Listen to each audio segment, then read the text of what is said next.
Hi, my name's Carson. Behind the camera is Jazmin, and today we're going to be teaching you about neurons, the brain, and the nervous system.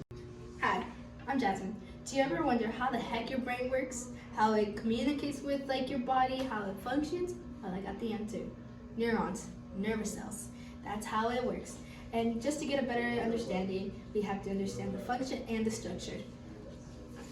This is the neuron. The neuron will send an electrical impulse to one another, but they won't touch, and I'll explain how. To get a better understanding of the neuron, how your brain function works, and how you get ability to talk and everything, we have to understand the structure of the neurons. The neuron is going to send electrical impulses to one another without touching. So first of all, it's going to first happen in the soma, also known as the cell body, which this will receive information from the past neuron, and it contains the nucleus as well inside of the soma.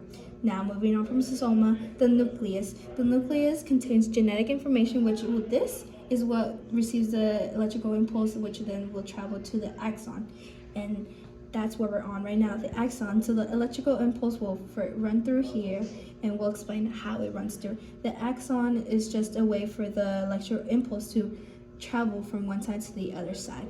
And for the axon, for the electrical impulse to work, you have to have the myelin sheath. This is going to help the process work smoother and faster. Without the myelin sheath, these things, it will not run smooth. Myelin sheath also acts as a sort of shield to protect whatever information is running through. Oh, thank you, Carson. After the electrical impulse passes by the axon, it now enters the dendrites. Well, these are the dendrites, and it's going to run through there to send the electrical impulses to the axon terminals. The axon terminals have a big role to play here. These are what's going to help the electrical impulses travel from one neuron to another neuron, and that's what it does. Yeah, they're basically what shoot out the neurotransmitters. Yes. Hi, I'm Jazmin. Okay, so we have all 5 parts here, or 4 lobes, but then we have the brainstem, and we'll get into that. This is the frontal lobe. The structure is, it's in the front of the head. It's running right here. And what it does, its function is movement and thinking, reasoning, so your judgments. So this is what you use mostly every single day, every day. And then you got the parietal, which this is on top right here. So on top of your head, or on top of the frontal and everything.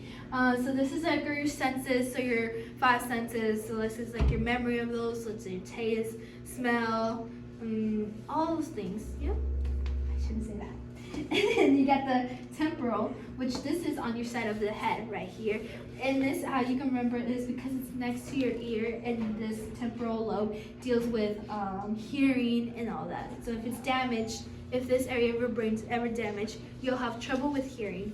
And then the next part, or the last part of the lobes, is the occipital. Occipital is in the back of your head on the lower, which this deals with your vision. You can see color and everything. If this doesn't work, you're blind. I'm just kidding. Okay, the next part that I'll be talking about is the brainstem. Part of this is the medulla, which controls breathing, makes your heart beat, and helps control vomiting and blinking.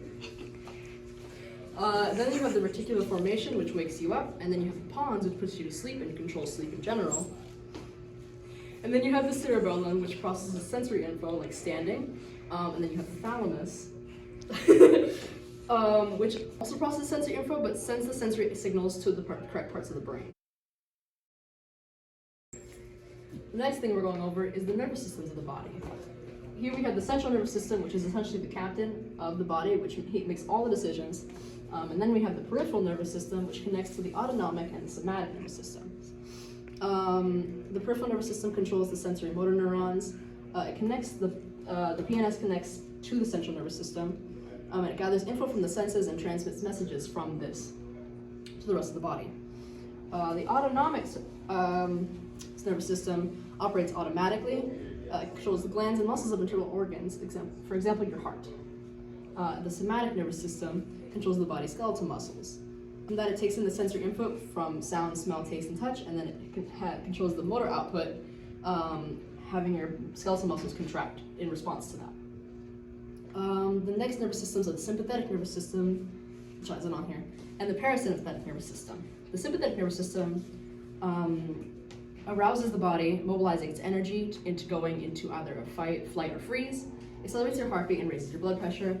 And in opposition to that is a parasympathetic nervous system, which slows down your body, consuming its energy, decelerates the heartbeat, contracts the pupils, and stimulates digestion.